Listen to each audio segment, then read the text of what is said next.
কাহিনী। আসসালামু আলাইকুম। ওয়ালাইকুম সালাম। আসসালামু আলাইকুম। ওয়ালাইকুম আসসালাম। আপু কেমন আছেন? ভালো আছি ভাইয়া, আপনি কেমন আছেন? আল্লাহ তাআলা খুবই ভালো লাগছে। তো আমাদের ক্যামেরার সামনে কী জন্য আসা হয়েছে একটু বলবেন প্লিজ? হ্যাঁ বলবো, বলার জন্য তো আপনাদের ক্যামেরার সামনে আসছি। আমার জীবন কাহিনী বিস্তারিত সব কিছু জানাবো আপনাদের কাছে। আচ্ছা বলেন। ছোট থেকে বেড়ে উঠছেন কোথায়? ছোট থেকে বেড়ে উঠছি টাঙ্গাইলে। আমার দেশের বাড়ি টাঙ্গাইল, আমি টাঙ্গাইলেই থাকি। খুব গরিব ঘরের সন্তান আমি। মা আছে, বাবা নেই। ও আচ্ছা, ভাই বোন? ভাই বোন আমি একা। ও, আপনি একা, আর কোনো পিছু টান নাই, কোনো ভাই বোন নেই? না, আমার কেউ নাই। আপনার আব্বু কী করে? আমার বাবা মারা গেছে। বাবা মারা গেছে, মানে কী হয়ে মারা গেছে, কতদিন আগে? ছোটবেলাতেই মারা গেছে। আমি যখন অনেক ছোট তখনই মারা গেছে। মা বাসা বাড়িতে কাজ করে আমারে খুব কষ্ট করে বড় করছে। ও, যাই হোক, এখন আপনি কি করতেছেন, মানে কোনো কাজে যুক্ত? না, তেমন কিছু করি না। বাসাতে একটা একজনের বাসাতে মেশিনের কাজ করি। আর মা টুকটাক একটু বাসা বাড়িতে কাজ করে, এতেই দিন চলে যায়। খুব কষ্টে দিন যায়। আপনাদের ঠিকানাটা আমার এক ভাবির কাছে পাইছি, পাওয়ার পরে আসছি আপনাদের অফিসে। আচ্ছা, আপনি শুধু হেল্পের জন্য আসছেন না বিয়ে সাথে বসতে আসছেন?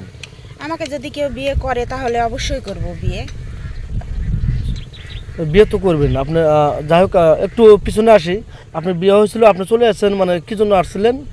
সে অত্যাচার করতো? আমার বিয়ে হয়েছিল, কিন্তু আমার বাবা নেই, তো মা যৌতুক দিতে পারে না। খুব অন্যায় অত্যাচার, খুবই অত্যাচার, মারধর, টাকা নিয়ে এই সেই। পরে চলে আসছি আমি ওখান থেকে। এত অত্যাচার তো আর সহ্য করা সম্ভব না। হ্যাঁ, এখন আসছেন আমাদের এখানে যে আবদ্ধিত আবার একটু ভালো একটা ছেলে ফেলে বিয়ের সাথে বসবেন, এই তো? জি। আচ্ছা, কি কোয়ালিটির ছেলে চান আপনি? কি কোয়ালিটির? আমরা যেমন গরিব, বড় লোক তার চাইলে পাওয়া যাবে না।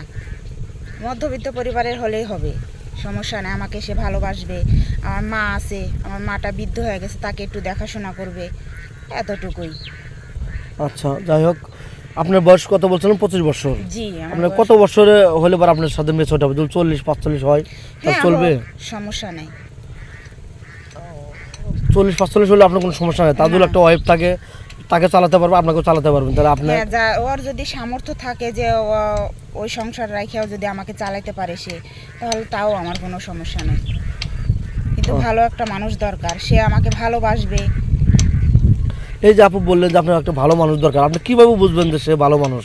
সে তো হয়তো প্রবাসী হতে পারে, আমার বাংলাদেশি। আপনার বাড়ি টাঙ্গাইল, তার বাড়ি রংপুর হতে পারে, বরিশাল হতে পারে। আপনি ভালো কেমনে বুঝবেন? কিছুদিন কথাবার্তা বলবো হ্যাঁ, ফোনে। আমার তো আর মোবাইল নাই কথা বলার মতো। আপনাদের একটা নাম্বার দিয়েন, কথা বলবো। হচ্ছে যে তার সাথে সম্পর্ক একটা তৈরি হবে। সে তো, আমি তাকে বুঝবো, সে আমাকে বুঝবে।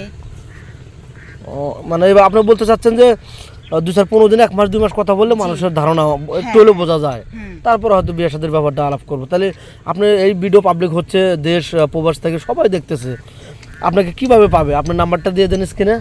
আমার তো ফোন নাম্বার নাই ভাইয়া, আমার তো ফোনই নাই। আমরা তো দিন আনি দিন খাই, ফোন কোথায় পাবো?